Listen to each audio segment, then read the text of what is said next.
தேரிழந்தூர் அர் ரஹீமிய்யா அரபிக் கல்லூரி. உங்கள் ஆண் பிள்ளைகள் 7 ஆண்டுகளில் ஆலிம் பட்டத்துடன் பிகாம், பிபிஏ, பிஏ டிகிரிகளும் பெற்று சிறந்த ஆலிமாக வெளிவர இன்றே தொடர்பு கொள்ளுங்கள்.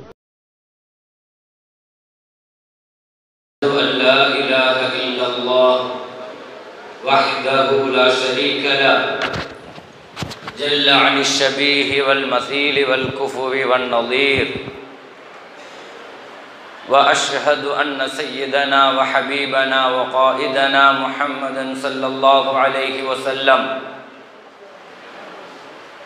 الذي بلغ الرسالة وأدى الأمانة ونصح الأمة وجاهد في الله حق جهاده صلى الله عليه وعلى آله الطيبين وأصحابه الغر الميامين ما اتصلت عين بنظر ووعت أذن بخبر وسلم تسليما كثيرا. أما بعد،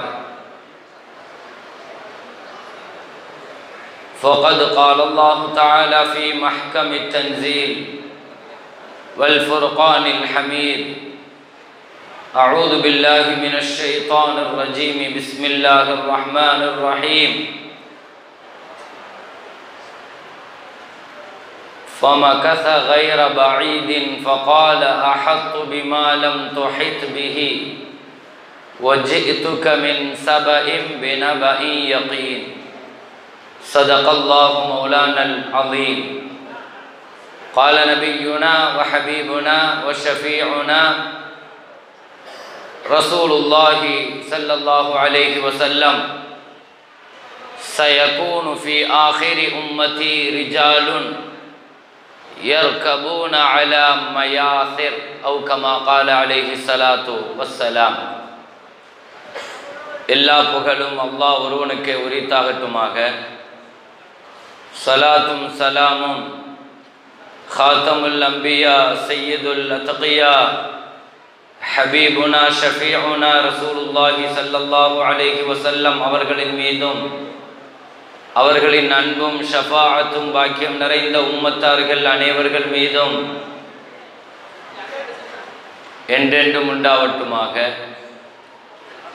உடுமலை மற்றும் மடத்துக்குளம் ஜமாஅத்துல் உலமா சபை சார்பாக நடத்தப்படுகிற மாபெரும் முப்பெரும் விழா நிகழ்ச்சி அண்ணல் நபி ஸல்லல்லாஹு அலைஹி வஸல்லம் அவர்களின் மீலாது நிகழ்ச்சி. 50 ஆண்டு காலங்களாக ஒரே மஸ்ஜிதில் மிக சிறப்பாக பணியாற்றி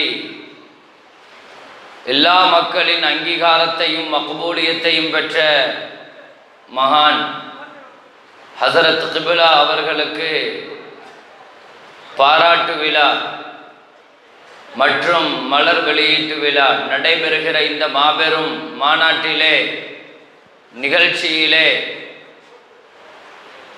விழா நாயகராக வீற்றிருக்கிற மரியாதைக்குரிய ஹஸரத் கிப்லா அவர்களே மற்றும் மேடையை அலங்கரித்து கொண்டிருக்கிற சமுதாயத்தினுடைய வழிகாட்டிகளான சங்கை மிக்க உலமா பெருமக்களே, சுற்றுப்புற எல்லா மாவட்டத்தினுடைய நிர்வாக உலமா பெருந்தகைகளே, ஹஸரத் அவர்கள் பணியாற்றுகிற பூர்வீக மஸ்ஜிதினுடைய நிர்வாக பெருமக்களே, சிறப்பான இந்த நிகழ்விலே ஹஸரத் அவர்களை சிறப்பு செய்து விழாவை சங்கைப்படுத்த வந்திருக்கிற சங்கை மிக்க ஆலிம்களே, பெரியோர்களே, ஜமாத்தார்களே, மாணவர்களே, தாய்மார்களே, சகோதரிகளே, எனக்கு பின்னால் மிகச் சிறப்பானதோர் உரையை தர இருக்கிற சகோதரர் மதிமாறன் அண்ணன் அவர்களே மற்றும் நிறைவுரை தர இருக்கிற மரியாதைக்குரிய சதீதுத்தீன் பாகவி ஹஸரத் பெருந்தகை அவர்களே, அனைவருக்கும் ஆரம்பமாக எனது சலாமை முன்வைத்து துவங்குகிறேன். அஸ்ஸலாமு அலைக்கும் வரஹ்மத்துல்லாஹி வபரகாத்துஹு. இங்கே மரியாதைக்குரிய ஹசரத் பெருந்தகை அவர்களுக்காக நடத்தப்படுகிற 50 ஆண்டு காலங்கள் இமாமத்து பணியில் மிகச் சிறப்பாக பணியாற்றி அல்லாஹுவின் அங்கீகாரத்தையும் மக்களின் செல்வாக்கையும் பெற்றிருக்கிற ஹசரத் அவர்களின் பணி சிறக்கவும் பணி தொடரவும் ஹசரத் அவர்களுக்கு நீண்ட ஆயுளையும் ஆரோக்கியத்தையும் எல்லாம் வல்ல ரப்புல் ஆலமீன் வழங்கி அருள் புரிவானாக. ஹஜ்ஜிலே கஅபத்துல்லாஹுவை தவாஃப் செய்கிற பொழுது ஒரு உன்னதமான இடம், மிக முக்கியமான இடம் என்று யாரிடத்தில் கேட்டாலும் எல்லோரும் சொல்லுவார்கள், ருக்குனை யமானிக்கும் ஹஜ்ருல் அஸ்வதுக்கும் இடைப்பட்ட இடம். அந்த இடத்தை விட புனிதமான, புண்ணியமான, கண்ணியமான, அல்லாஹுவின் மாபெரும் ஈர்ப்பை பார்வையை பெற்ற இடம் உலகத்தில் இல்லை என்று சொல்லலாம். சுமார் ஹரம் ஷரீஃபினுடைய மதாஃபை சுற்றி மாத்திரம் துஆ அங்கீகரிக்கப்படுகிற 15 இடங்கள் உண்டு. அந்த இடங்களில் ஆக முக்கியமான முதன்மையான இடம் ருக்குனை யமானிக்கும் ஹஜ்ருல் அஸ்வதுக்கும் இடப்பட்ட இடம். அந்த இடத்தின் புண்ணியம் குறித்த பெருமானார் ஸல்லல்லாஹு அலைஹி வஸல்லம் சொல்லுவார்கள், 2 வார்த்தை அதை விளங்கிக் கொள்ள போதுமானது. நீங்கள் கடந்து செல்லுகிற அந்த இடத்தின் கீழ் 70 நபிமார்களின் கபர் உண்டு. உங்கள் துஆவிற்காக ஆமீன் சொல்வதற்காக 70,000 மலக்குமார்கள் உண்டு. 70,000 மலக்குமார்களும் 70 நபிமார்களின் கபறுகளையும் கடந்து செல்லுகிற ஒரு மூமின் அந்த இடத்தில் நின்று என்ன துஆ செய்ய வேண்டும் என்பதை பெருமானார் ஸல்லல்லாஹு அலைஹி வஸல்லம் சொல்லுவார்கள். உலகத்தின் உன்னதமான கண்ணியமான அல்லாஹ்வின் துஆவின் மக்பூலியத்தை பெறுகிற ஒரு இடத்தில் நீங்கள் கஅபாவை சுற்றுகிற பொழுது என்ன துஆ ஓதினாலும் அந்த இடத்திற்கு வருகிற பொழுது எல்லா ஹாஜிகளும், உம்ரா செய்பவர்களும், தவாஃப் செய்பவர்களும் தங்களின் துஆவை நிறுத்திவிட்டு கேட்கிற ஒரே துஆ, ரப்பனா ஆத்தினா ஃபித் துன்யா ஹஸனத்தன் வ ஃபில் ஆখিরাতি ஹஸனத்தன் வ கினா அஸாபன்னார். கண்ணியமிக்க முஃமினீன்களே, பெருமானார் ஸல்லல்லாஹு அலைஹி வஸல்லம் இந்த இடத்தில் இந்த சமுதாயத்திற்கு தருகிற மிக முக்கியமான விஷயம் என்று சொன்னால், ஒரு மனிதன் வாழ்க்கையில் பெறுகிற முதல் பாக்கியம் ஹசனத். ஹசனத் என்று சொன்னால் ஆரோக்கியம் என்று அர்த்தம். இரண்டாவது ஒரு துஆ நபிகள் நாயகம் ஸல்லல்லாஹு அலைஹி வஸல்லம் அவர்களும் சஹாபாக்களும் தங்களுடைய தொழுகையிலும் தொழுகைக்கு வெளியிலேயும் கற்றுத்தந்த மிக முக்கியமான துஆ. குர்ஆன் சொல்கிறது, ரப்பனா ஹப்லனா மின் அஸ்வாஜினா வ துர்ரியாத்தினா குர்ரத அயுனின் வஜஅல்னா லில் முத்தகீன இமாமா. இந்த துஆவை செய்தவர் உலகத்தினுடைய முதல் இமாம் நபி இப்ராஹிம் அலைஹிஸ்ஸலாம். உலகத்தினுடைய முதல் இமாம் கேட்ட துஆ, எங்கள் மனைவி மக்களை கண்குளிர்ச்சியான வாழ்க்கைக்கு சொந்தமாக்கிவை என்று சொன்ன இப்ராஹிம் அலைஹிஸ்ஸலாம் முதல் இமாமினுடைய இரண்டாவது துஆ, வஜஅல்னா லில் முத்தகீன இமாமா, எங்களை இமாமாக்கிவை, எங்களை பின்தொடர்கிற மக்களை இறையச்சம் உள்ளவர்களாக ஆக்கிவை. அல்லாஹு அக்பர். ஹஜ்ரத் இப்ராஹிம் அலைஹிஸ்ஸலாம் உலகத்தினுடைய முதல் மஸ்ஜிதை கட்டிவிட்டு முதல் இமாமாக வந்து நிற்கிற பொழுது ஒரு இமாம் கேட்க வேண்டிய துஆ, என் குடும்பம், மனைவி, மக்கள் மகிழ்ச்சியாக வாழ வேண்டும், நான் காலமெல்லாம் இமாமாக வாழ வேண்டும், என் மக்கள் காலமெல்லாம் இறையச்சம் உள்ளவர்களாக வாழ வேண்டும். ஒரு இமாமினுடைய இந்த 3 பாக்கியங்கள் தான் ஒரு இமாமுக்கு கிடைக்கிற ஆக பெரிய பாக்கியம் என்பதாக திருக்குர்ஆன் இந்த துஆவை நமக்கு கற்றுத்தருகிற அதே நேரத்தில் குர்ஆனில் அல்லாஹ் ஒரு இமாமனுடைய வாழ்க்கையை பற்றி அல்லாஹ் சொல்லுவான். அந்த வாழ்க்கையை படிக்கிற பொழுது அல்லாஹு அக்பர், உலகத்தினுடைய முதல் இமாம், முதல் பள்ளியின் இமாம், இனி 2வது பள்ளியின் இமாமனுடைய வரலாற்றையும் குர்ஆனிலே அல்லாஹ் சொல்லுவான்.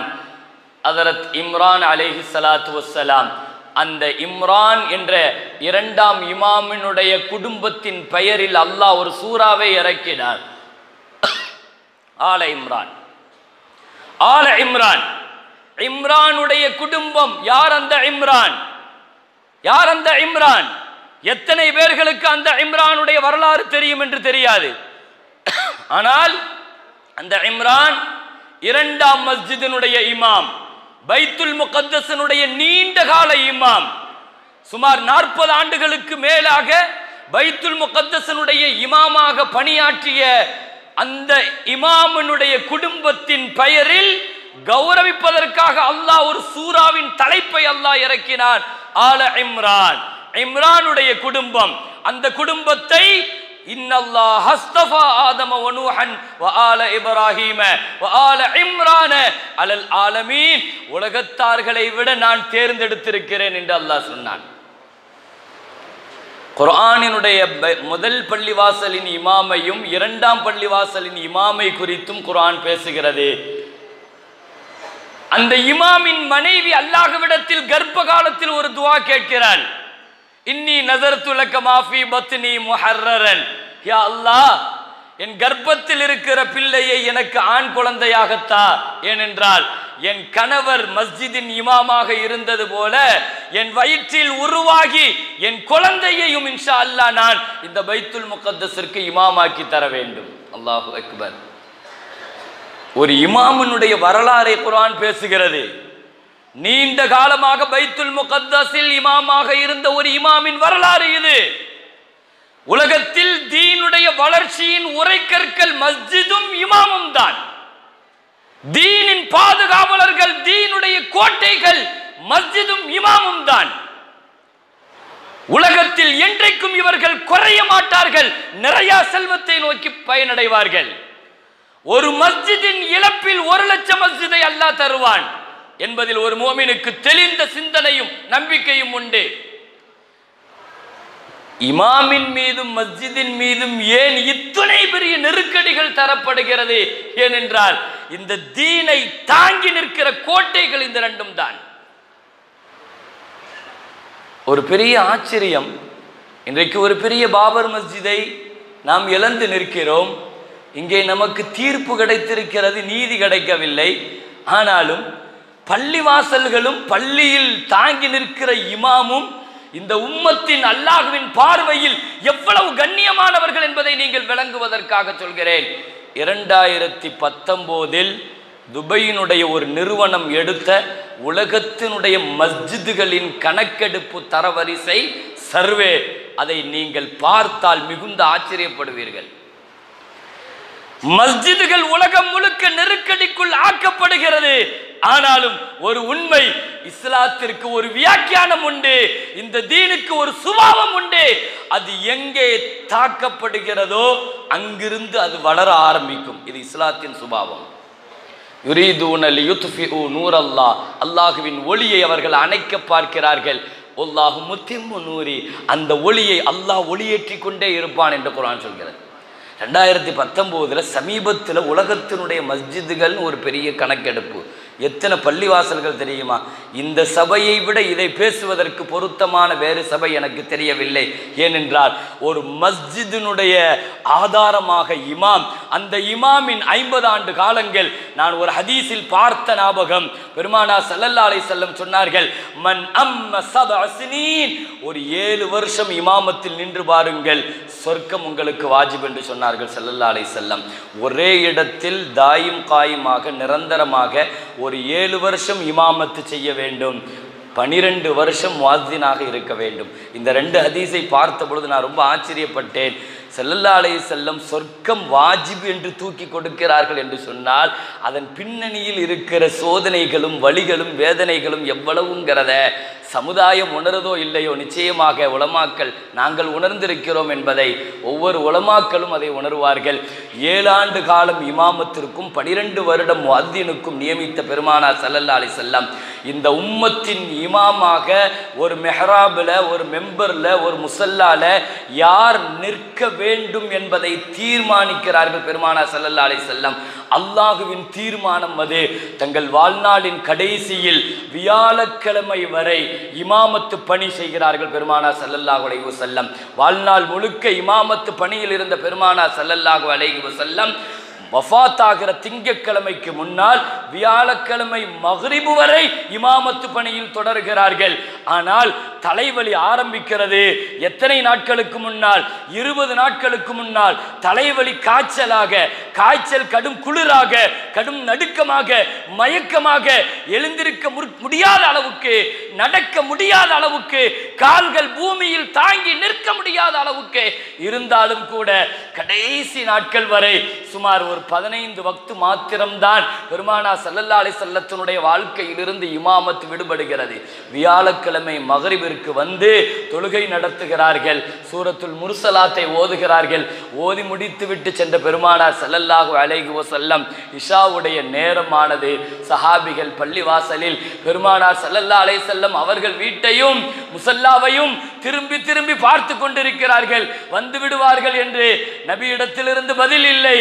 ஹஜ்ரத் பிலால் ரலியல்லாஹு ரசூலுல்லாஹி ஸல்லல்லாஹு அலைஹி வஸல்லத்தினுடைய வீட்டு வாசலுக்கு சென்று அஸ்ஸலா அஸ்ஸலா யா ரசூலல்லாஹ், தொழுகையின் நேரம் வந்து விட்டது யா ரசூலல்லாஹ். எப்பொழுதும் பாங்கு சொல்லுகிற பொழுது எங்கள் நாயகம் ஸல்லல்லாஹு அலைஹி வஸல்லம் என் கண் முன்னே இருப்பார்கள். அவர்களை பார்த்து கொண்டே பாங்கு சொல்லுவேன். அஷ்ஹது அன்ன முஹம்மதர் ரசூலுல்லாஹ் என்று சாட்சி சொல்லுகிற பொழுது எங்கள் நாயகத்தை கைகாட்டித்தான் நான் சாட்சி சொல்லுவேன் என்று சொல்லுகிற ஹஜ்ரத் பிலால் ரலியல்லாஹு அன்றைக்கு பெருமானார் ஸல்லல்லாஹு அலைஹி வஸல்லம் வீட்டு வாசலில் வந்து என்றைக்கோ ஒரு நாள் ஃபஜ்ருக்காக ரசூல் கொஞ்சம் தாமதமான பொழுது, ஃபஜ்ர் சுன்னத்தை தொழுது விட்டு லேசாக தூங்கிய பொழுது பிலால் ரலியல்லாஹு வீட்டு வாசல்ல போய் நின்று இப்படி சப்தமிட்டார்கள், அஸ்ஸலாத்து கைரும் மினன் நௌம், அஸ்ஸலாத்து கைரும் மினன் நௌம். யா ரசூலல்லாஹ், தூக்கத்தை விட தொழுகையே சிறந்தது என்று பிலால் ரலியல்லாஹு சப்தத்தை கேட்டு விழித்தெழுந்து வெளியே வந்த பெருமானார் ஸல்லல்லாஹு அலைஹி வஸல்லம் பிலாலை கூப்பிட்டு சொன்னார்கள், பிலால், இனி ஃபஜ்ருடைய பாங்கில் இதையும் சேர்த்து கொள்ளுங்கள் என்று அப்பொழுதுதான் சொன்னார்கள். முதலாக அஸ்ஸலாத்து கைரும் மினன் நௌம் என்று ஃபஜ்ருடைய பாங்கில் சேர்க்கிறார்கள். இப்பொழுது வந்து பெருமானார் ஸல்லல்லாஹு அலைஹி வஸல்லத்தினுடைய வீட்டு வாசலில் வந்து நின்று அஸ்ஸலா என்று சொல்ல உள்ளிருந்து எந்த பதிலும் இல்லை. துடித்து கொண்டு எங்கள் நாயகம் ஸல்லல்லாஹு அலைஹி வஸல்லம் பதில் சொல்ல மாட்டார்களா? வந்து விடுவார்களே. ஆனால் அப்பொழுது மயக்கத்தில் இருக்கிறார்கள். மக்ரிபை முடித்து விட்டு சென்ற எங்கள் நாயகம் மயக்கம் விழுந்தவர்கள் தான், எழுந்திருக்கவில்லை. இன்ன ரசூலல்லாஹ் மஷ்கூலும் பினஃப்ஸிஹி என்று ஆயிஷா ரலியல்லாஹு அன்ஹா ரொம்ப கஷ்டப்படுறாங்க உங்கள் நாயகம் என்று சொல்ல, பிலால் ரலியல்லாஹு திரும்பி வந்து மீண்டும் வந்துவிட மாட்டார்களா என்று அழைக்க, எங்கள் நாயகம் மறுபுறத்தில் எப்படியாவது அந்த இமாமத்திற்கு கடைசி நிமிஷம் வரை, ரூஹு போகிற வரை அந்த முசல்லாவில் மெஹராபில் இமாம் நின்று மரணிக்க வேண்டும் என்று எத்தனை நாள் ஆசைப்பட்டு இருப்பார்கள். தன் மயக்க நிலையிலும் கூட லேசாக மயக்கம் தெளிந்த பொழுது எழுந்து நின்று பெருமானார் ஸல்லல்லாஹு அலைஹி வஸல்லம், நான் குளிக்கணும், தண்ணீர் எடுத்து வையுங்கள், நான் தொலை செல்ல வேண்டும், மயக்கமாகி விட்டேன், குளிக்கணும் என்று சொல்கிறார்கள். தண்ணீர் எடுத்து வைத்து எழ நினைத்த பொழுது மீண்டும் மயக்கம் வருகிறது, மயங்கி விடுகிறார்கள். பெருமானார் ஸல்லல்லாஹு அலைஹி வஸல்லம் மயக்க நிலைக்கு இது தொடர்கிறது, இரவு முழுக்க தொடர்கிறது. தஹஜ்ஜத் நேரம் கடந்து இனி ஃபஜ்ர் கலாவாகிவிடும் என்ற கட்டம் வருகிற பொழுதுதான் இனி இந்த உம்மத்தும் மஸ்ஜிதும் இமாம் இல்லாத பள்ளியாக ஆகிவிடக்கூடாது, அல்லது இமாம் தேர்வு செய்யப்படாத பள்ளியாக ஆகிவிடக்கூடாது, அல்லது இமாம் என்பது ஒரு ஒழுங்கை மீறியதாக ஆகிவிடக்கூடாது, அது ஒழுங்காக ஒரு கட்டுப்பாட்டுடன் ஒரு தலைமையுடன் பின்னணியில் நிற்கிற ஒரு சமூகமாக இந்த சமுதாயம் இருக்க வேண்டும் என்பதற்காக தன்னால் முடியாத அந்த கடைசி நேரத்திலேயும் கூட ரசூல் ஸல்லல்லாஹு அலைஹி வஸல்லம் உள்ளிருந்து சப்தமிட்டார்கள். மயக்கத்திலிருந்து லேசாக தெளிந்த பொழுது இனி இந்த உம்மத் ஒரு தொழுகையை கலாவாக்கி விடக்கூடாது என்பதற்காக முரு அபூபக்கர் ஃபல்யுஸல்லி பின்னாஸ், அபூபக்கரை நிறுத்துங்கள் முசல்லாவில், என் இடத்தில் அவர் இன்று இமாமத்து செய்யட்டும் மக்களுக்கு என்று பெருமானார் ஸல்லல்லாஹு அலைஹி வஸல்லம் சொன்ன பொழுது அந்த வார்த்தை ஆயிஷா ரலியல்லாஹு அன்ஹாவுக்கு மட்டும்தான் காதில் விழுந்தது.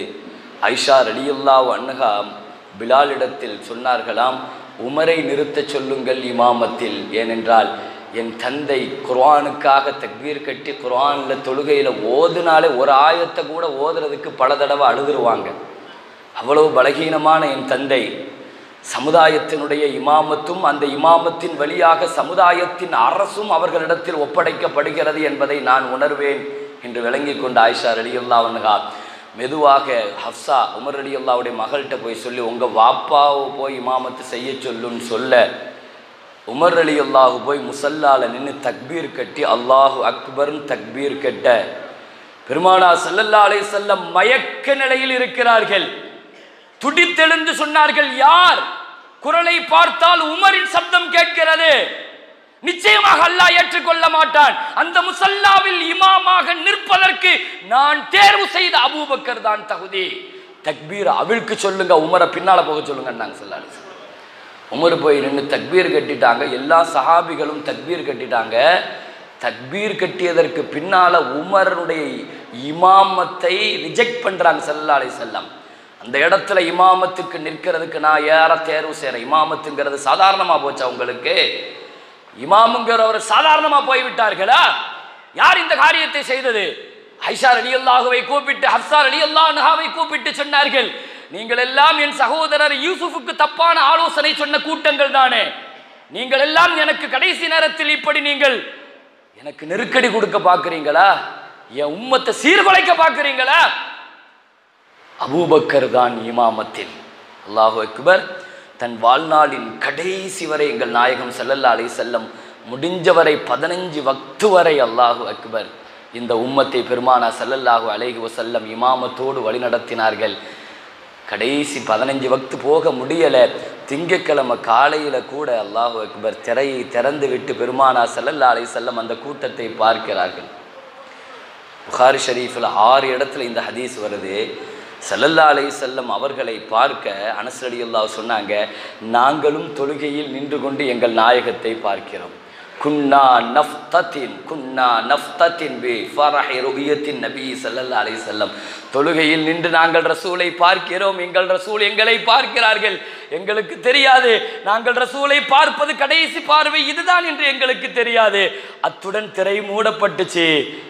ஸல்லல்லாஹு அலைஹி வஸல்லம் கைகாட்டி விட்டு தொழுகையை நீங்கள் தொடர்ந்து தொழுது முடியுங்கள் என்று சொன்னார்கள். இந்த உம்மத்தை பெருமானார் ஸல்லல்லாஹு அலைஹி வஸல்லம் கடைசியாக பார்த்தது ஒரு இமாமின் தலைமையில் ஒரு மஸ்ஜிதில் தொழுகையில் நிற்கிற பொழுதுதான். இந்த உம்மத்தை பார்த்து அவர்கள் மகிழ்ச்சியோடு சிரித்த கடைசி சிரிப்பு என்று சொன்னால், இந்த சமுதாயத்தினுடைய உயிர் நாடி எங்கே இருக்கிறது என்பதை நீங்கள் விளங்க வேண்டும். இந்த சமுதாயத்தின் பிடிப்பும் உயிர்ப்பும் எங்கே இருக்கிறது என்பதை நீங்கள் விளங்க வேண்டும்.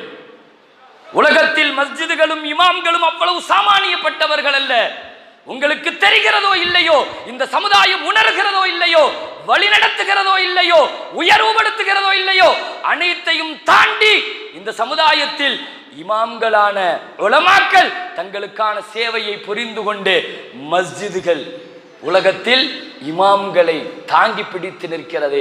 இமாம்கள் மஸ்ஜிதுகளை தாங்கி பிடித்து நிற்கிறார்கள். 2019 நடத்தப்பட்ட கணக்கெடுப்பு சமீபத்தில் உலகத்தில் மொத்த மஸ்ஜிதுகள் எவ்வளவு தெரியுமா? அல்லாஹ் அக்பர். உலகம் முழுக்க இஸ்லாம் பெரிய நெருக்கடியை சந்தித்து வருகிற காலகட்டம். நான் சொல்லி நீங்கள் விளங்க வேண்டியதில்லை. உலகம் முழுக்க பெரிய நெருக்கடியை இஸ்லாம் சந்தித்து வருகிறது. ஆனாலும் மஸ்ஜிதுகளின் வளர்ச்சி அபாரமான வளர்ச்சியை நோக்கி பயணித்து கொண்டிருக்கிறது. மொத்தம் 38,50,000 பள்ளிவாசல்கள் உலகம் முழுக்க எடுக்கப்பட்ட கணக்கெடுப்பு. 38,50,000 மஸ்ஜிதுகள். இதுல முதல் தரத்தில் இருக்கிற 9 இடங்கள் எது தெரியுமா? எந்த நாடுகள் தெரியுமா? ரொம்ப ஆச்சரியப்பட்டு போவோம். நிறைய மஸ்ஜிதுகளினுடைய நிர்வாகிகளும் இமாம்களும் குழுமி இருக்கிற இந்த இடத்தில் நான் இதை அந்த சர்வே உங்களுக்கு முன்னால் தர விரும்புகிறேன். உலகத்தில் மஸ்ஜிதுகளில் முதல் இடம் பிடிப்பது இந்தோனேஷியா. 8 லட்சம் மஸ்ஜிதுகள். அந்த துபையினுடைய நிறுவனம் கொடுக்கிற கணக்கெடுப்பு. நாம் ஆச்சரியப்படுகிறோம். இந்தோனேஷியாவுக்கு இஸ்லாமிய படைகளா உள்ளே நுழைந்தது? இல்லை இல்லை. 2 சஹாபிகள் உள்ளே வியாபாரம் செய்ய நுழைந்தார்கள். 2 சஹாபிகள் காலடி பட்ட இடத்தில் உலகத்தின் 2 இமாம் ஒரு நாட்டிற்குள் நுழைகிறார்கள். ஆனால் இன்றைக்கு அந்த இடத்தில் 8 லட்சம் மஸ்ஜிதுகள் என்று சொன்னால், மஸ்ஜிதுகள் என்பது இந்த உம்மத்தினுடைய எவ்வளவு பெரிய முக்கியமான இடத்தை பிடிக்கிறது என்பதை சமுதாயம் விளங்க வேண்டும். 2வது இடம் பங்களாதேஷ். 2வது இடம் இந்தியா, 3 லட்சம் மஸ்ஜிதுகள். 3வது பங்களாதேஷ், 2,50,000. 4வது பாகிஸ்தான், 1,07,000. 5வது எகிப்து, 94,000. 6வது துருக்கி, 84,000. 7வது சவுதி 70,000, 8வது யூரோப் 41,000, 9வது சீனா 39,000 மஸ்ஜிதுகள். அல்லாஹ் அக்பர். மஸ்ஜிதுகளில் அல்லாஹ்வுடைய கிருபையில் எங்கேயும் குறைபாடு இல்லை. ஏனென்றால் இந்த சமுதாயத்தினுடைய உயிர்ப்பும் துடிப்பும் அதுதான். எனவே மஸ்ஜிதுகளும் இமாம்களும் சமுதாயத்தினுடைய அடையாள சின்னங்கள். அல்லாஹ் எல்லா காலகட்டத்திலேயும் அதை பாதுகாப்பான். இந்த சமுதாயம், நான் சொல்ல வந்த செய்தி இதுதான். ஒரு இமாமினுடைய வாழ்க்கையை குர்ஆனில் அல்லாஹ் பதிவு செய்கிறான்.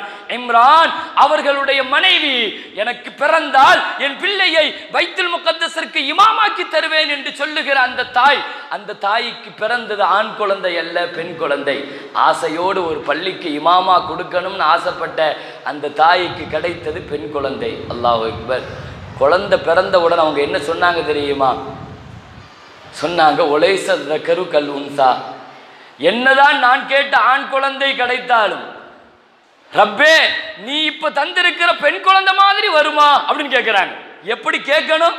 நான் ஆம்பளை பிள்ளை எல்லாம் கேட்டேன், நீ பெண் குழந்தையை தந்திருக்கிறியே என்று சொல்ல வேண்டிய இடத்துல அந்த அம்மா சொன்ன வார்த்தையை பாருங்க. குர்ஆன்ல அல்லாஹ் சொல்லுவான், ஒலைஸ ذكரு கல் உன்சா. நான் கேட்ட ஆண் குழந்தை எனக்கு கிடைத்திருந்தாலும் நீ தந்திருக்கிற பெண் குழந்தை மாதிரி வருமா? அல்லாஹு அக்பர். எனக்கு பெரிய பாக்கியம் தந்திருக்கிற. எனவே என் பிள்ளையும் என் பிள்ளையினுடைய சந்ததியும் காலமெல்லாம் ஷைத்தான் நெருங்கக்கூடாது என்று கேட்கிறார்கள். ஒரு இமாமின் மனைவியின் கையேந்துதல் உலகத்தில் யாரும் தொட முடியாத தூரம். ஷைத்தான் உலகத்தில் நெருங்காத இடம் கிடையாது. ஷைத்தான் உலகத்தில் எல்லா இடத்திலையும் நெருங்கிடுவான். ஆனால் அவன் தொட முடியாத இடம் மரியம் அலைஹிஸ்ஸலாமும் அவர்களுடைய மகன் ஈசா அலைஹிஸ்ஸலாம். இங்கே நான் சொல்ல இன்னொரு செய்தியை சொல்லி நான் என் உரைக்கு நான் வர விரும்புகிறேன். பின்னால் அந்த இமாம் மரணித்து விடுகிறார். அந்த இமாம் மரணித்ததற்கு பின்னால் அந்த பெண் குழந்தை யதீமாக சமுதாயத்திற்கு முன்னால் வந்து நிற்கிறது. இங்கே தான் நீங்கள் கவனிக்கணும். அல்லாஹ் சொல்லுவான், ஒரு இமாமினுடைய மகள் யதீமாக வந்து நிற்கிற பொழுது பிள்ளையை பாதுகாத்து அந்த பெண் குழந்தையை யார் வளர்க்கிறதுங்கிற ஒரு கட்டம் வரும் பொழுது அல்லாஹ் குர்ஆனிலே சொல்லுவான், உமா குந்த லதைஹிம் இத் யஹ்தஸிமூன். ஒட்டுமொத்த ஊரே சேர்ந்து போட்டி போட்டதாம், எங்களிடத்தில் கொடுங்கள் அந்த இமாமினுடைய பிள்ளையை என்று. எல்லோரும் போட்டி போடுகிறார்கள் என்று சொன்னால் ஒரு இமாம் அந்த ஊரினுடைய மஹல்லாவினுடைய எவ்வளவு பெரிய அங்கீகாரத்தை பெற்றிருப்பார் என்பதை இம்ரான் என்ற ஒரு இமாமினுடைய வாழ்க்கை அல்லாஹ் சொல்கிறான். அல்ஹம்துலில்லாஹ். இங்கேயும் எல்லா ஊர் மக்களினுடைய அரவணைப்பையும் அன்பையும் மக்பூலியத்தையும் பெற்ற ஒரு மிகச்சிறந்த இமாமாக ஹஸரத் அவர்களுடைய இந்த பொற்கிளி ஆண்டிலே நாம் செய்கிற இந்த மகத்தான வரவேற்பிலே, அவர்களை ஊக்கப்படுத்துவதிலே, அவர்களை உற்சாகப்படுத்துவதிலே ஒட்டுமொத்த ஊர் மக்களும் பங்கேற்று ஒவ்வொரு ஊர் மக்களும் வந்து ஹஸரத் அவர்கள் கௌரவிக்கிறை பார்க்கிற பொழுது உமா குந்த லதைஹிம் இத் யஹ்தஸிமூன். ஊர்கள் போட்டி போட்டது, இது இமாமின் குடும்பமா அல்லது ஊர் குடும்பமா என்று நினைக்கிற அளவுக்கு ஒரு ஊரே இமாமோடு இவ்வளவு ஒத்துழைப்பாக நிற்கிறது என்பது குர்ஆனுடைய வார்த்தையில், குர்ஆனுடைய சுன்னாவில் நடைபெறுகிற இந்த நிகழ்ச்சி. எல்லாம் வல்ல ரப்புல் ஆலமீன் அல்லாஹ் இதை கபூலியத்து செய்வானாக என்று நான் கூறியவனாக எனக்கு தரப்பட்டிருக்கிற தலைப்பு இணையதளமும் இறை தூதர் ஸல்லல்லாஹு அலைஹி வஸல்லம் அவர்களும். இன்ஷா அல்லாஹ் எனக்கு தரப்பட்ட நேரம் மிகச்சரியாக இன்னும் ஒரு 20 நிமிடம் இருக்கிறது. இந்த 20 நிமிடத்தில் நான் மிக முக்கியமான ஒரு தலைப்பின் கீழ் இந்த சமுதாயத்தில் இன்றைக்கு 3ஆம் நாடு என்று சொல்லப்படுகிற அளவுக்கு இணையதளம் ஒரு நாடாக மாறியிருக்கிறது. இணையதளம், வாட்ஸ்அப், ஃபேஸ்புக், சோசியல் மீடியா என்றெல்லாம் அடுத்த கட்டத்தை தாண்டி இன்னைக்கு அறிவியல் உலகம் பயணித்திருக்கிற தூரம் சுமார் ஒரு நாளைக்கு இணையதளங்களின் வழியாக 20 கோடி பேர்கள் உள்ளே வந்து விட்டு செல்கிறார்கள். 20 கோடி பேர்கள் பயணிக்கிற ஒரு நாளைக்கு பயணிக்கிற ஒரு மிகப்பெரிய இடம். அது அறிமுகப்படுத்துகிற பொழுது 11ஆம் நாட்டின் இடத்தில் இருந்தது. இன்றைக்கு உலகத்தினுடைய 3ஆம் நாடு பாப்புலேஷன், மக்கள் தொகை கொண்டது என்று அதை ஒரு நாடாக பயணிக்கிற அளவுக்கு, ஒரு நாடாக அதை சொல்லுகிற அளவுக்கு இணையதளங்கள் எல்லா பிள்ளைகளினுடைய, இளைஞர்களினுடைய, இளைஞிகளினுடைய, வயதானவர்களுடைய, ஆண்கள், பெண்கள் என்று நீக்கமர நிறைந்திருக்கிற இணையதளம் குறித்து 21ஆம் நூற்றாண்டு நமக்கு பரிச்சயமான இணையதளம் குறித்து இறை தூதர் ஸல்லல்லாஹு அலைஹி வஸல்லம் வழிகாட்டி இருப்பார்களா? என்று யாராவது ஒரு சின்ன சந்தேகம் இருந்தால் இந்த சபை அதற்கான தீர்வாக இருக்க வேண்டும் என்பதற்காக நான் சொல்கிறேன். கண்ணியமிக்க முஃமினீன்களே, குர்ஆன் சொல்லாத அறிவும் இல்லை, எங்கள் நாயகம் ஸல்லல்லாஹு அலைஹி வஸல்லம் தராத அறிவுறுத்தலும் இல்லை. எல்லா காலகட்டத்திற்கு தேவையான அறிவுறுத்தலையும் எங்கள் நாயகம் ஸல்லல்லாஹு அலைஹி வஸல்லம் சாதாரணமாக சொல்லிவிட்டு செல்லுவார்கள். அறிவினுடைய ஆளுமை உலகத்தில் எந்த இடத்தை தொட்டாலும் சரி, நீங்கள் ஆச்சரியப்படுவீர்கள். சுமார் மக்காவினுடைய மக்கள் தொகை 10 லட்சம் பேர்கள். இந்த 10 லட்சம் பேர்களில் கையில் எடுக்கிற பொழுது ஸல்லல்லாஹு அலைஹி வஸல்லம் ஒரு சமுதாயத்தின் தலைவராக கையில் எடுக்கிற பொழுது படித்த அறிவு பெற்ற மக்கள் என்பது வெறும் 15 பேர் மட்டும்தான். 15 பேர் மட்டும்தான் அறிவு பெற்றிருக்கிற ஒரு சமூகத்தை கையில் எடுத்த பெருமானார் ஸல்லல்லாஹு அலைஹி வஸல்லம் 23 ஆண்டு காலங்களில் ரசூலுல்லாஹி ஸல்லல்லாஹு அலைஹி வஸல்லம் ஏற்படுத்திய அறிவு புரட்சி. எல்லா அறிவையும் சொல்லிக் கொடுத்தார்கள். நீங்கள் நம்ப வேண்டும். ஹஜ்ரத் அபூ தர் அல்-கிஃபாரி ரலியல்லாஹு சொல்றாங்க, மா தரக்கனா ரசூலுல்லாஹி ஸல்லல்லாஹு அலைஹி வஸல்லம் இல்லா வ தாயிருன் யுகல்லிபு ஜனாஹைஹி இல்லா யுذكر மின்னா இல்மா. எங்கள் நாயகம் ஸல்லல்லாஹு அலைஹி வஸல்லம் வானத்தில் பறந்து செல்லுகிற பறவை அதனுடைய ரெக்கையை எப்படி அசைக்கிறது, எப்படி அசைத்தால் அது பறக்கும் என்ற டெக்னாலஜியை எங்களுக்கு சொல்லி தந்துட்டு போனாங்கிறாங்க ஸல்லல்லாஹு அலைஹி வஸல்லம். சொல்றது யாரு? அபூ தர் அல்-கிஃபாரி ரலியல்லாஹு. 21ஆம் நூற்றாண்டில் நாம் சந்திக்கிற பிரச்சனைகளுக்கு நபிகள் நாயகம் ஸல்லல்லாஹு அலைஹி வஸல்லம் அறிவியல் ரீதியான எல்லா தீர்வுகளையும் சொன்னார்கள். அக்பரனா பிமா காயினுன் வ பிமா கான வ பிமா ஹுவ காயினுன். எங்கள் நாயகம் நடந்ததையும் எங்களுக்கு சொன்னார்கள். இனி கியாமத் வரை என்ன நடக்க போகிறது என்பதையும் பெருமானார் ஸல்லல்லாஹு அலைஹி வஸல்லம் எங்களுக்கு சொல்லி இருக்கிறார்கள். சயகூனு ஃபி ஆகிரி உம்மத்தி ரிஜாலுன். ஸல்லல்லாஹு அலைஹி வஸல்லம், நான் ரொம்ப ஷார்ட்டா எல்லா விஷயத்தையும் சுருக்கி சொல்றேன். ஒவ்வொரு துறைகளுக்கும் ரசூலிடத்தில் வாயிலிருந்து வந்து ஒரு வார்த்தை ஸல்லல்லாஹு அலைஹி வஸல்லம் சொன்னாங்க, என் உம்மத்தில் கடைசி காலகட்டத்தில் சில மக்கள் எர்கபூன அலா மயாசிர், மோட்டார் சைக்கிள்களின் மீது பயணிப்பார்கள். நாங்கள் ஸல்லல்லாஹு அலைஹி வஸல்லம் மெக்கானிக்கல் குறித்து, நாம் பயன்படுத்துகிற கார்கள் வாகனங்கள் குறித்து ஸல்லல்லாஹு அலைஹி வஸல்லம் சொன்ன எர்கபூன அலல் மயாசிர். மயாசிர் மோட்டர், அரபியில தாவு சொல்ல மாட்டாங்க. எனவே மோட்டர்ங்கிற அந்த தா வராது. மயாசிர், மவாசிருக்கு ஜம மயாசிர்.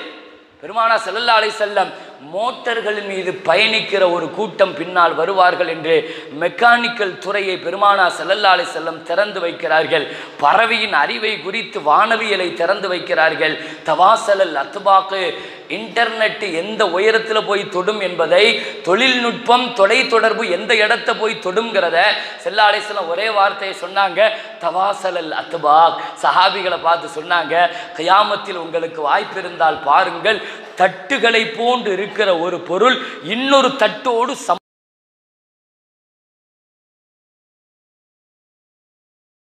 ஒரு தட்டு இன்னொரு தட்டுடன் கம்யூனிகேட் செய்யும். அதாவது சாட்டிலைட்டுகள் குறித்தும் டிஷ்ஷுகள் குறித்தும் பெருமானார் ஸல்லல்லாஹு அலைஹி வஸல்லம் சஹாபிகளுக்கு பாடம் நடத்தியிருக்கிறார். எல்லா துறைகளுக்கும் ஹஜ்ரத் ரசூலுல்லாஹி ஸல்லல்லாஹு அலைஹி வஸல்லம் பாடம் நடத்தியிருக்கிறார்கள். சரி, ஒரு நபித்தோழர் வந்தார். ஸல்லல்லாஹு அலைஹி வஸல்லம் சொன்னார், யா ரசூலல்லாஹ் இன்னி அபியல் வ ஸௌஜதி அபியல். நான் ரொம்ப வெண்மையான நிறம், என் மனைவியும் நல்ல கலர், எங்களுக்கு பிறந்திருக்கிற குழந்தை உளிதலி அஸ்வத், கருப்பாக பிறந்திருக்கிறது. ஸல்லல்லாஹு அலைஹி வஸல்லம் ஃபஹல் அன்கர்தஹு, சந்தேகப்படுறியான்னு கேட்டாங்க. சந்தேகப்படுறியா? யா ரசூலல்லாஹ் தெளிவுபடுத்திக்கிறதுக்காண்டி கேட்கிறேன். வெண்மையாக இருக்கிற தம்பதியினர்களுக்கு பிறந்த குழந்தை எப்படி கருப்பாக பிறந்தது என்று ரசூலிடத்தில் கேட்கிற பொழுது ஸல்லல்லாஹு அலைஹி வஸல்லம் சொன்னாங்க, ஹல்லக மின் இபில், உங்க வீட்டில் ஒட்டகம் இருக்குதா, ஒட்டகம் வளர்த்திருக்கிறியான்னு கேட்டாங்க. அந்த நபித்தோழர் சொன்னார், ஆமாம் என் வீட்டில் ஒட்டகம் இருக்கு. என்ன நிறம்? சிகப்பு நிறம். எல்லா ஒட்டகமும் சிகப்பு நிறம் தானா? எல்லா ஒட்டகமும் சிகப்பு நிறம் தானா? இல்லை, அதில் சில சாம்பல் நிறமும் இருக்கிறது. சிகப்பு ஒட்டகைக்கு பிறந்த குட்டிகளில் சாம்பல் நிறம் எப்படி வந்தது? அவர் சொன்னார், அது இர்க், அது பரம்பரை கூறு என்று சொன்னார். பரம்பரை கூர் என்று சொன்னார். லஅல்லஹு நஸாஹு இர்கும் மின், இதுவும் அப்படித்தான், ஜெனட்டிக்ஸ் மரபணு வழியாகத்தான் இதுவும் வந்திருக்கிறது. நாங்கள் 21ஆம் நூற்றாண்டு மரபியல் குறித்து இன்றைக்கும் ஆய்வு செய்து கொண்டிருக்கிறது. பெருமானார் ஸல்லல்லாஹு அலைஹி வஸல்லம் அற்புதமாக மரபியல் வழியாக ஒரு குழந்தையினுடைய நிறம், குணம் அனைத்தும் தீர்மானிக்கப்படுகிறது என்பதாக போகிற போக்கில் ஒரு சஹாபியினுடைய வழிகாட்டுதலுக்கு நபிகள் நாயகம் ஸல்லல்லாஹு அலைஹி வஸல்லம் சொல்லிட்டு போனாங்கன்னா, எல்லா துறைகளுக்கும் வழிகாட்டுகிற இஸ்லாம் எங்கள் நபிகள் நாயகம் ஸல்லல்லாஹு அலைஹி வஸல்லம் இணையதளங்களுக்கும் வழிகாட்டி இருக்கிறார்கள். இணையதளம் பயன்படுத்த வேண்டாம் என்று சொல்லவில்லை. இஸ்லாத்தினுடைய பார்வையில் இணையதளம் என்பதை இஸ்லாம் இப்படித்தான் பார்க்கிறது. அது ஒரு இன்ஃபர்மேஷன் எக்ஸ்சேஞ்ச், அதாவது தகவல்களை பரிமாறிக்கொள்வது. இன்டர்நெட்டுங்கிறது, சோசியல் மீடியாங்கிறது, வாட்ஸ்அப், ஃபேஸ்புக், ட்விட்டர் எதுவாக இருக்கட்டும், இன்றைக்கு அது எந்த உச்சத்தை உயரத்தை தொட்டு இருக்கட்டும், இஸ்லாத்தினுடைய பார்வையில் அதற்கு பெயர் தகவல்களை பரிமாறிக்கொள்றது. இஸ்லாத்தில் இது ஜாயிஸா, இது கூடுமா? கூடும் என்றால் எந்த அளவு தூரம் கூடும்? வழிகாட்டுதல் உண்டா? குர்ஆனில் அதற்கான வழிகாட்டுதல் உண்டா? எங்கள் நாயகம் ஸல்லல்லாஹு அலைஹி வஸல்லத்தினுடைய வழிகாட்டுதல் உண்டா? எத்தனை நூற்றாண்டுகளை கடந்து சென்றாலும் நபிகள் நாயகம் ஸல்லல்லாஹு அலைஹி வஸல்லத்தினுடைய வாழ்க்கையில ஒரு சின்ன விஷயத்தை நீங்க விளங்கணும். ஏன்னா எத்தனை நூற்றாண்டுகளை கடந்து போனாலும் ரசூலுல்லாவுடைய வாழ்க்கைங்கிறது அப்டேட் ஆகிக்கொண்டே இருக்கும். அது போன நூற்றாண்டுல எதை படிச்சீங்களோ, அந்த நூற்றாண்டுல எதை அவங்க தெரிஞ்சாங்களோ, எந்த அறிவு உச்சத்தை தொட்டு இருந்துச்சோ அங்கிருந்து பார்த்தால் அதற்கு வழிகாட்டும். 21ஆம் நூற்றாண்டுல இருந்து நம்ம ரசூலுல்லாவுடைய வாழ்க்கையை பார்த்தோம்னா தன்னை அப்படியே அதை அப்டேட் செய்து கொள்ளும். அந்த காலகட்டத்திற்கு தகுந்த மாதிரி அது தன்னை புதுப்பித்துக் கொள்ளும். அதனால்தான் உலகத்தில் யாரும் சொல்லிவிட முடியாது, ரசூலினுடைய வாழ்க்கையை நான் முழுசா படிச்சு முடிச்சிட்டேன்னு யாரும் சொல்ல முடியாது, முழுசா பேசி முடிச்சிட்டேன்னு யாரும் சொல்ல முடியாது, முழுசா எழுதி முடிச்சிட்டேன்னு யாரும் சொல்ல முடியாது. ஏனென்றால் இந்த நூற்றாண்டை படிச்சு முடிச்சுட்டு அவர் இறங்குகிற பொழுது இனி அது தன்னை இன்னும் உற்சாகமாக தயார்படுத்திக் கொள்ளும். எல்லா நூற்றாண்டுக்கும் வழிகாட்டுதல் உண்டு. உலகத்தினுடைய இன்டர்நெட் கருவியினுடைய முதல் கருவி என்ன தெரியுமா? குர்ஆன்ல இருக்குது. உலகத்தில் முதல்ல தகவல் தொடர்பு, தொலை தொடர்புங்கிற கருவியை முதல்ல அல்லாஹ் ஏற்படுத்தினது, அந்த கருவியை தயாரித்தது, அதனுடைய பின்னணியில் அதை பயன்படுத்தினது யாரு? குர்ஆன் சொல்லுது, நபியுல்லாஹ், உலகத்தினுடைய முதல் ஐடி சாஃப்ட்வேர் இன்ஜினியர் நபி சுலைமான் அலைஹிஸ்ஸலாம் அவர்கள் பயன்படுத்திய டெக்னாலஜி ஹுதுஹுதுங்கிற பறவை. அதை தான் முதல்ல தகவல் தொடர்புக்காக அல்லாஹ் முதல்ல பயன்படுத்துகிறான். சுலைமான் அலைஹிஸ்ஸலாம் தன் கண்ட்ரோலில் எடுக்கிறாங்க. இதில் அற்புதமாக நீங்கள் இந்த வரலாறை பார்க்கணும். நிறைய நபிமார்களுடைய வரலாறுகளை நம்ம சமகால பிரச்சனைகளோடு அதை ஒப்பிட்டு எடுக்க நாம் தவறிவிட்டோம் என்று நாம் வருத்தப்படுகிறோம். சுலைமான் அலைஹிஸ்ஸலாத்தினுடைய விஷயங்களில் ஹுதுஹுது என்ற பறவை பூமிக்கு அடியில் இருக்கிற நிகழ்வுகளையும் சுற்றுப்புறத்தினுடைய நிகழ்வுகளையும் தகவலை சேமித்து கொண்டு வந்து சுலைமான் அலைஹிஸ்ஸலாத்திற்கு கொடுக்கும். இது அதனுடைய வேலை. ஒரு நாள் அதனுடைய பறவையை காணவில்லை, தேடுகிறார்கள். வரலாறு நமக்கு தெரியும். தகவல் தொடர்பை, தொலை தொடர்பை, இன்டர்நெட்டை, வாட்ஸ்அப்பை, ஃபேஸ்புக்கை நாம் பயன்படுத்துவதற்கான ஒழுங்கையும் கட்டுப்பாட்டையும் அற்புதமாக உலகத்தினுடைய முதல் ஐடி இன்ஜினியர் சுலைமான் அலைஹிஸ்ஸலாம் சொல்லுவார்கள். அது எங்கே காணவில்லை? அவுல யத்தி என்னி பிசுல்தானி முபீன், என்னிடத்தில் அது கொண்டு வர வேண்டிய தகவல் அது ஆதாரபூர்வமான தகவலை தந்தால் மட்டுமே நான் ஏற்றுக்கொள்வேன் என்று சொல்கிறார்கள். அது போய் சேமிச்சுட்டு வந்து சுலைமான் அலைஹிஸ்ஸலாத்துக்கு முன்னால் வந்து நிற்குது. இந்த காட்சியை அல்லாஹ் சொல்லுவான், அஹத்து பிமாலம் துஹித் பிஹி. சுலைமான் நபிட்ட அது பேசிச்சு, உங்களுக்கு தெரியாத செய்தியை நான் யமன் தேசத்திலிருந்து கொண்டு வந்திருக்கிறேன். 2000 கிலோமீட்டர் தொலை தொடர்பை, தூரத்தில் இருக்கிற செய்தியை கொண்டு வந்து டிரான்ஸ்ஃபர் பண்ணுது சுலைமான் நபிட்ட. அப்போ அது சொல்லிச்சான், ஓ ஜிதுக மின் சபஇன், சபா என்ற யமன் தேச நகரத்திலிருந்து நான் ஒரு செய்தியை கொண்டு வந்திருக்கேன். பினபஇன் யகீன், செய்தி உறுதியான செய்தி என்று சொன்னதாம். வாட்ஸ்அப்பையும் ஃபேஸ்புக்கையும் திறந்து ஒரு மெசேஜை படித்து ஃபார்வேர்டு செய்கிறதுக்கு முன்னால் இந்த வார்த்தை நமக்கு ஞாபகத்தில் வைக்கணும். ஒரு சாதாரணமான ஹுதுஹுது பறவை ஒரு செய்தியை கொண்டு வந்து சொல்லும்போது செய்தி போகிற போக்கில் நான் கேட்ட செய்தி கிடையாது, அது சபஇம் பினபஇ யகீன், அது யகீனான செய்தி, உறுதியான செய்தி என்று ஒரு ஹுதுஹுது பறவை சொல்கிறது என்று சொன்னால் இதன் பின்னணியில் கண்டிப்பாக இணையதளம் குறித்தும் இனி எதிர்காலத்தில் இந்த தொலை தொடர்பு எத்தனை இன்ஃபர்மேஷன் டெக்னாலஜி இந்த உச்சத்தை தொட்டாலும் தகவல் தொழில்நுட்பம் அதுக்கெல்லாம் ஆதாரமும் அடிப்படையும் இந்த ஆயத்து தான். நீங்கள் எந்த செய்தியையும் படிக்கலாம். ஒரு இணையதளத்தில், வாட்ஸ்அப்பில், ஃபேஸ்புக்கில் பெருமானார் ஸல்லல்லாஹு அலைஹி வஸல்லம் நம்முடைய காலகட்டத்திற்கு வழிகாட்டுவார்கள் என்று சொன்னால், தகவல் பரிமாற்றங்களை குறித்த ரசூலுனுடைய வாழ்க்கையில் நம்ம வாட்ஸ்அப் ஃபேஸ்புக்கை பயன்படுத்தலாமாங்கிறதுக்கு நான் இந்த சபையில் நான் ஹதீஸினுடைய ஆதாரத்தை வைக்கிறேன். அந்த ஆதாரங்களிலிருந்து நாம் இந்த சமுதாயம் பயன்பெற வேண்டும். ஃபஜ்ர் தொழுகைக்கு பின்னால் பெருமானார் ஸல்லல்லாஹு அலைஹி வஸல்லம் சஹாபிகளிடத்தில் கேட்பது, ஏதேனும் ஊரை சுற்றி தகவல்கள் உண்டா என்று கேட்பார்கள். நீங்கள் ஹதீஸ் எடுத்து பாருங்க. தகவல் தொழில்நுட்பத்தில் இன்ஃபர்மேஷன் டெக்னாலஜி என்று சொல்லுகிற தகவல் தொழில்நுட்பத்தினுடைய முதல் ஆதாரம் இதுதான். இதை பயன்படுத்தலாமா? செய்திகள் பரிமாற்றம் கூடுமா? ஸல்லல்லாஹு அலைஹி வஸல்லம் ஃபஜ்ருக்கு பின்னால் சஹாபிகளோடு உட்கார்ந்து மக்கா மதீனாவினுடைய செய்திகள் என்ன, சுற்றுப்புறத்தினுடைய செய்திகள் என்ன, குடும்பத்தினுடைய செய்தி என்ன, சஹாபிகளுடைய செய்தி என்ன, இதையெல்லாம் குறித்து பெருமானார் ஸல்லல்லாஹு அலைஹி வஸல்லம் பேசுகிறார்கள். இதுதான் அது அடிப்படையான ஆதாரம். சஹாபிகள் பெருமானார் ஸல்லல்லாஹு அலைஹி வஸல்லம் பேசிக்கொண்டு இருக்கிற பொழுது உற்று நோக்கி கவனித்தார்கள். அப்பொழுது ஒன்று சொல்லுவார்கள், ஈயாக்கும் வல் ஜுலூஸ் அத்துருகாத், பாதைகளில் உட்கார்ந்து நீங்கள் ஒருவரை ஒருவர் தகவல்களை பரிமாறிக்கொள்வதை எச்சரிக்கிறேன் என்று சொன்னார்கள். தகவல்களை ஒருத்தர் பரிமாற்றம் செய்யறதை நான் எச்சரிக்கிறேன், செய்யாதீங்கன்னு நான் பாதையில் உட்கார்ந்து. இப்போ சஹாபாக்கள் கேட்டார்கள், மாலனா மின் மஜாலிசினா புத்துன் நதஹத்தஸ் யா ரசூலல்லாஹ், நிர்பந்தமாக கட்டாயமாக எங்களுக்கு அப்படி தேவை இருக்குது, தகவலை பரிமாறிக்கறணும். அப்படின்னா எங்களுக்கு வேற ஏதாவது வழி இருக்குதா, ஜாயிஸ் ஆக்குவீங்களான்னு கேட்குறாங்க. சஹாபிகள் எவ்வளவு தொலை தொடர்போடு தூர நோக்கோடு இந்த வார்த்தையை கேட்டிருப்பாங்க. அப்படி ஒரு வேளை யா ரசூலல்லாஹ் தகவல்களை பரிமாறிக்கொள்வதற்கு நிர்பந்தம் இருக்குது, அவசியம் இருக்குது, எங்களுக்கு அதற்கான நீங்க வாய்ப்பு கொடுப்பீங்களான்னு கேட்டாங்க. ஸல்லல்லாஹு அலைஹி வஸல்லம் சொன்னாங்க, இன் அபைத்தும், அப்படி ஒருவேளை வழி இல்லை, நீங்க இதை பயன்படுத்தித்தான் ஆக வேண்டும் என்ற உங்களுக்கு கட்டாயம் இருந்தால் ஃபாத்து தரீக ஹக்கா, ஸல்லல்லாஹு அலைஹி வஸல்லம் சொன்னாங்க, அதற்கு கொடுக்க வேண்டிய உரிமைகள் கட்டுப்பாடுகள் இருக்குது, அதை செய்வீங்களான்னு கேட்டாங்க. இன்டர்நெட்டை பயன்படுத்துறதுக்கு ரசூலுல்லாஹ் கொடுக்கிற அடிப்படை ஆதாரம் இந்த ஹதீஸ் தான். சஹாபிகளுக்கு ரசூலுல்லாஹ் கொடுத்த ஆதாரம் இதுதான். அப்படியானால் பயன்படுத்தித்தான் ஆக வேண்டும் என்ற நிர்பந்தம் வருகிற பொழுது அதுக்கு சில ஒழுங்கு இருக்குதுன்னு கேட்டாங்க. என்ன ஒழுங்குன்னு சஹாபாக்கள் கேட்டாங்க. நபிகள் நாயகம் ஸல்லல்லாஹு அலைஹி வஸல்லம் ஒரு மூணு விஷயத்தை மட்டும் அடிப்படையாக சொன்னாங்க.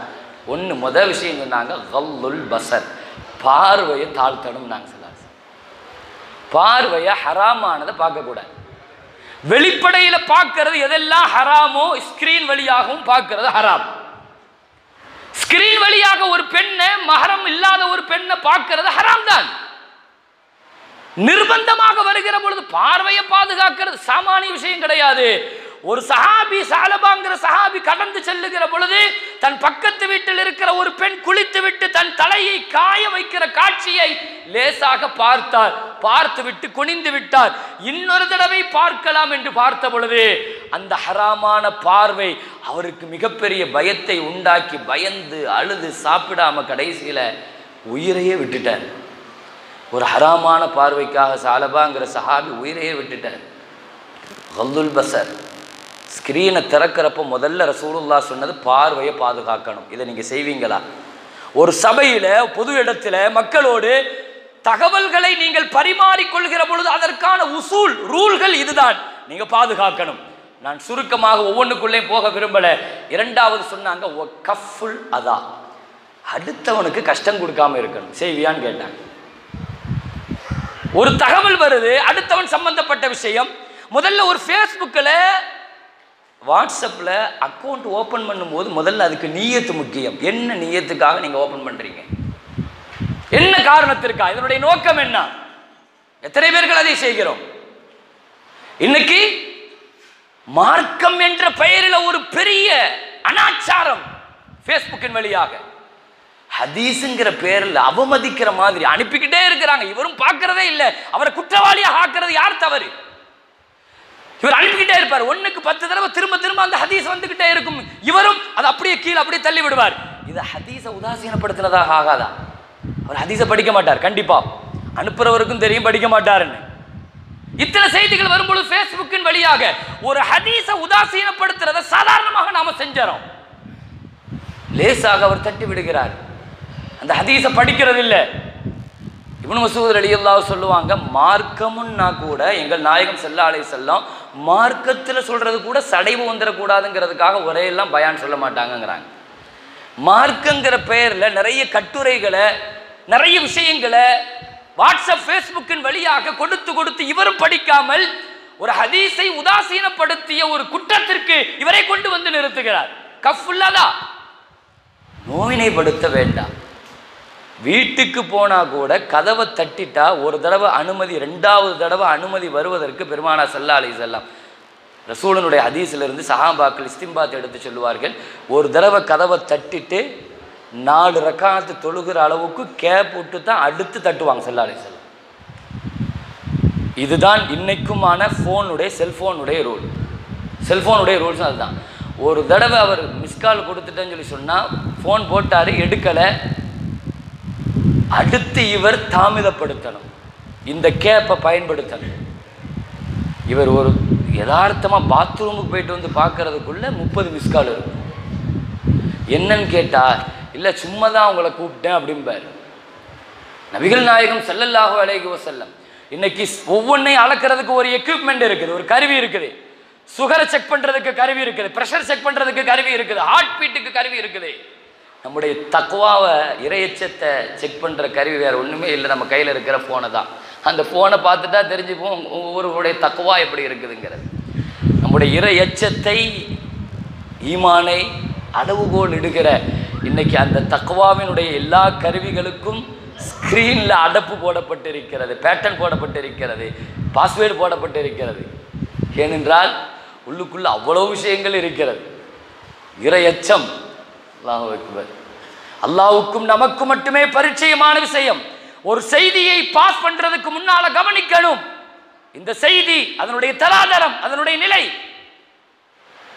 ஒருவேளை தப்பாகவே இருக்கட்டும், இவர் இப்படி செஞ்சிட்டாருங்கிற தகவல் வருகிற பொழுது தவறை திருத்தணுமா பரப்பணுமா?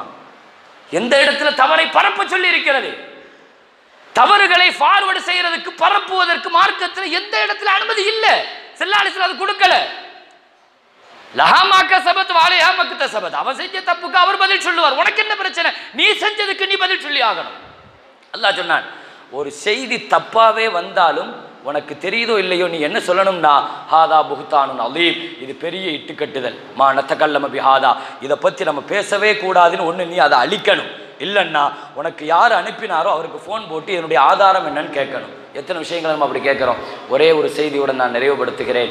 நபிகள் நாயகம் ஸல்லல்லாஹு அலைஹி வஸல்லம் அவர்கள் ரொம்ப நேசித்த மனைவி அன்னை ஆயிஷா ரலியல்லாஹு அன்ஹா அவர்கள் மீது ஒரு பெரிய இட்டுக்கட்டுதலை கொண்டு வந்து நிறுத்திட்டாங்க இந்த சமுதாயத்தில் உள்ள முனாஃபிக்கீன்கள், நயவஞ்சகர்கள் ஸல்லல்லாஹு அலைஹி வஸல்லத்தை எப்படியெல்லாமோ அசைக்க பார்த்தார்கள். ஆனால் அனைத்திலும் பெருமானார் ஸல்லல்லாஹு அலைஹி வஸல்லம் துணிச்சலுடன் அதையெல்லாம் சந்தித்து சமாளித்து சாதனை படைத்தார்கள். ஆனால் மனைவி மக்கள் வருகிற பொழுது உடைந்து உட்கார்ந்து விடுவார்கள் என்பதற்காக தன் மனைவியின் மீது இப்படி ஒரு இட்டுக்கட்டுதலை ஆயிஷா நாயின் மீது ஏற்படுத்திய பொழுது ஸல்லல்லாஹு அலைஹி வஸல்லம் பாருங்கள், இன்டர்நெட்டை, வாட்ஸ்அப்பை, ஃபேஸ்புக்கை பயன்படுத்துவதற்கான ஒழுங்கு இதுதான். ஒரு பெண்ணின் மீது அவதூறு வந்திருக்கிறது. பெருமானார் ஸல்லல்லாஹு அலைஹி வஸல்லம் சபையில் வச்சு கேட்டாங்க, உமரே, ஆயிஷா மேலே இப்படி ஒரு இட்டுக்கட்டை தந்திருக்கிறாங்க, உங்கள் அபிப்பிராயம் என்னன்னு கேட்டாங்க. உமர் ரலியல்லாஹு அழகா சொன்னாங்க, யார சூழல்லா ஈ இருக்குத, அது நஜீஸில் போய் உட்காருதுங்கிறதுக்காக அல்லாஹ் உங்கள் மேனியில் உட்காராமல் அல்லாஹ் தடுத்து வச்சிருக்கிறான். ஒரு ஈ அது நஜீஸில் போய் உட்காருதுங்கிறதுக்காக உங்கள் மேனி அது தொட முடியாது, அல்லாஹ் ஈக்கு தடை செஞ்சுருக்கிறான். ஒரு அந்த அளவுக்கு அல்லாஹ் உங்களை பரிசுத்தமாக வச்சிருக்கும் போது உங்கள் வாழ்க்கை துணைவியாக அல்லாஹ் தந்த ஆயிஷாவை அல்லாஹ் பரிசுத்தமாக தான் தந்திருப்பான் நபியேன்னாங்க. அல்லாஹ் ஒரு அபிப்பிராயம் வருகிற பொழுது அந்த அபிப்பிராயத்தை அற்புதமாக ஸல்லல்லாஹு அலைஹி வஸல்லம் மஷ்வரா கேட்குறாங்க. இவங்க எவ்வளோ பெருந்தன்மையோடு சொல்கிறாங்க பாருங்க. உஸ்மான் ரலியல்லாஹு கேட்டாங்க, உஸ்மான் உங்கள் அபிப்பிராயம் என்ன ஆயிஷாவை பற்றின்னு கேட்டாங்க. உஸ்மான் ரலியல்லாஹு அழகா சொன்னாங்க, யா ரசூலல்லாஹ், உங்கள் நிழலை கூட யாரும் மிதித்து விடக்கூடாது என்பதற்காக உங்கள் மேனியினுடைய நிழலை கூட நாங்கள் பூமியில் பார்த்தது கிடையாது. அல்லாஹ் இவ்வளவு தூரம் உங்களை கண்ணியப்படுத்தி பாதுகாக்கிறான். உங்கள் வாழ்க்கை துணை அவ்வளவு கண்ணியமாகத்தான் அல்லாஹ் தந்திருப்பான். சுற்றி இருக்கிறவங்களெல்லாம் சொல்கிற மதிப்பீடை பாருங்க. மூணாவதாக அலி ரலியல்லாஹு கேட்டாங்க, அலியே உங்கள் அபிப்பிராயம் என்னன்னு கேட்டாங்க. யா ரசூலல்லாஹ், உங்களுக்கு ஞாபகம் இருக்குதா, ஒரு நாள் தொழுகைக்கு வந்து நீங்கள் தக்பீர் கட்டினீர்கள், தொழுகையின் இடையில் ஒரு காலின் செருப்பை கலட்டினீர்கள், நாங்கள் எல்லோரும் கலட்டி விட்டோம். சலாம் வாங்கின உடனே நீங்கள் கேட்டீங்க, மா பாலுக்கும் ஹலானி ஆளுக்கும், உங்களுக்கு என்ன வந்துச்சு, ஏன் செருப்பை கலட்டினீங்க நீங்கள் கேட்டீங்க. நாங்கள் சொன்ன யா ரசூலல்லாஹ், தொழுகையில் நீங்கள் செருப்பை கலட்டினீங்க, நாங்கள் கலட்டிட்டோம், எங்களுக்கு அவ்வளவுதான், நீங்க செஞ்சீங்க நாங்க செய்யறோம், ஏன் செய்யணும் எதுக்கு செய்யணும் எங்களுக்கு தேவையில்லை. ஹஜ்ஜில் வச்சுக்கிட்டு அரஃபால வச்சுக்கிட்டு ஸல்லல்லாஹு அலைஹி வஸல்லம் கேட்குறாங்க, இது எந்த இடம்னு கேட்டாங்க. சஹாபாக்கள் என்ன சொன்னாங்க தெரியுமா, எங்களுக்கு தெரியாது உங்களுக்கு தான் தெரியும்னா. இது மக்கா தானேன்னு கேட்குறாங்க, இது மக்கா தானே. ரசூலல்லாஹ் நீங்கள் சொல்லுங்க மக்கான்னு, நாங்கள் மக்கான்னு எடுத்துக்கிறோம். இது இன்னையிலிருந்து மக்கா இல்லை மதீனான்னு சொல்லுங்க. சயுசம்மிஹி பிகைரி இஸ்மி, வேற பேர் சொல்லுங்க, நாங்கள் வேற பேர் எடுத்துக்கிறோங்கிறாங்க. சஹாபிகள் அப்படித்தான். பெருமானார் ஸல்லல்லாஹு அலைஹி வஸல்லம், நீங்கள் கலட்டினீங்க யார சொல்லலாம், நாங்கள் கலட்டிட்டோம். இல்லை என் ஒரு காலில் நஜீஸ் இருக்குதுன்னு ஜிப்ரீல் வந்து சொன்னாங்க, அதனால கலட்டுனேன்னாங்க ஸல்லல்லாஹு அலைஹி வஸல்லம். அலி ரலியல்லாஹு சொன்னாங்க, யார சொல்லலாம் உங்கள் ஒரு செருப்பில் நஜீஸ் இருந்ததுக்கே அல்லாஹ் அர்ஷுக்கு பக்கத்தில் இருக்கிற ஜிப்ரீல் அனுப்பி அல்லாஹ் கலட்ட வைக்கிறான் என்று சொன்னார். காலமெல்லாம் உங்களோடு துணையாக வாழுகிற ஆயிஷா பரிசுத்தமானவங்களாக தான் இருப்பாங்க. ஒரு தப்பு கவனத்திற்கு வருகிற பொழுது உமர் ரலியல்லாஹு சொல்லுவாங்க, நீங்க உடனே அதை நியாயப்படுத்திடாதீங்க, அதை நீங்க உடனே என்ன செய்யணும், நெகட்டிவா பார்க்கணும். அவர் என்ன சூழ்நிலையில செய்தாரோ, அவருக்கு என்ன ஒரு நிலைமை வந்துச்சோ, அப்படி செய்திருக்க மாட்டாருன்னு முதல்ல சொல்லுங்க. என்ன குர்ஆன் அப்படித்தான் சொல்லுது. ஆயிஷா நாய் விஷயத்தில் இட்டு கட்டினதுக்கு பின்னால் அல்லாஹ் இறக்கின வசனம், இன்றைக்கு வாட்ஸ்அப் ஃபேஸ்புக்கான அடிப்படை அதுதான். உலவுலா இது சமயத்துமூஹு குல்தும் மா யகூன் அன் நதகல்லம பிஹாதா. இப்படி ஒரு செய்தி உங்கள் கவனத்திற்கு வருகிற பொழுது நீங்க என்ன சொல்லியிருக்கணும், எங்களுக்கு இது தேவையில்லை, இதை பத்தி பேசணும்னு அவசியம் இல்லை, ஆதா புஹ்தானுன் அலீம், இது மிகப்பெரிய இட்டுக்கட்டுதல்னு சொல்லியிருக்கணும். இன்னல்லதீன யுஹிப்பூன அன் தஷியல் ஃபாஹிஷா. இல்லை ஒரு பெரிய ஸல்லல்லாஹு அலைஹி வஸல்லம் சொல்லுவாங்க, கியாமத்தினுடைய நெருக்கத்தில் இன்னர் ரஜுல இக்திபுல் கிதுபத ஃபதப்லுகுல் ஆஃபாக், ஒரு பொய் அவன் ஆரம்பித்து வைப்பான், அடுத்த செகண்டில் உலகம் முழுக்க போயிடும் நாங்கள் ஸல்லல்லாஹு அலைஹி வஸல்லம். இன்றைக்கி முழுக்க முழுக்க பொருந்தி போகிற வார்த்தை இன்றைக்கி அது வாட்ஸ்அப்புக்கும் ஃபேஸ்புக்கும் சொன்னாங்க. இவ்வளோ கண்ணியமான பெருமானார் ஸல்லல்லாஹு அலைஹி வஸல்லத்தினுடைய சஹாபாக்கள் பெருமானாருடைய குடும்பத்தின் மீதும் நடந்த நிகழ்வுகளின் மீதும் எத்தனை கண்ணியமாக மரியாதையும் பார்த்தார்கள். எனவே கண்ணியமிக்க மேலான பெருமக்களே, தவறுகள் பாவங்கள் குறைகள் வருகிற பொழுது அதை மறைத்து அதை பரப்பாமல் நாம் அதை பாதுகாத்து அவருக்காக தௌபா செய்து, இல்லையானால் தவறை திருத்த வேண்டும். குர்ஆன் அப்படித்தான் சொல்கிறது, ஹதீஸும் அப்படித்தான் சொல்கிறது. ஃபல் யுகையிர்ஹு பியதிஹி, அதை நீங்கள் திருத்துங்கள் மாற்றுங்கள் என்று தான் சொல்கிறது. தடுக்குதல் என்பதை தாண்டி மாற்றுதல் இன்னும் ஒரு படி. எனவே உங்களிடத்தில் தரப்பட்ட இந்த ஆயுதம் அது பேராயுதம். அது இதன் மூலமாக நல்ல கருத்துக்களை பெரிய அளவில் கொண்டு போகலாம். இன்டர்நெட் இணையதளங்கள், இமெயில், ஃபேஸ்புக், வாட்ஸ்அப், இது பயன்படுத்துவதற்கான 3வது ரூல் வஃப்ஷுஸ் ஸலாம். ஸல்லல்லாஹு அலைஹி வஸல்லம் அமைதியை ஒற்றுமையின் கருத்துக்களை பரப்புவதற்கு நீங்கள் அந்த தகவல் தொழில்நுட்ப பயன்பாட்டை பயன்படுத்தலாம் என்பதற்கு பெருமானார் ஸல்லல்லாஹு அலைஹி வஸல்லம் சொன்ன இந்த 3 அறிவுறுத்தல்களை இணையதளங்களை பயன்படுத்துவதற்கான சமகால வழிகாட்டுதல் என்று சொல்லி வாய்ப்புக்கு நன்றி கூறி நிறைவுபடுத்துகிறேன். வாஹிரு தாவானா அல்ஹம்துலில்லாஹி ரப்பில் ஆலமீன். அஸ்ஸலாமு அலைக்கும் வரஹ்மத்துல்லாஹி.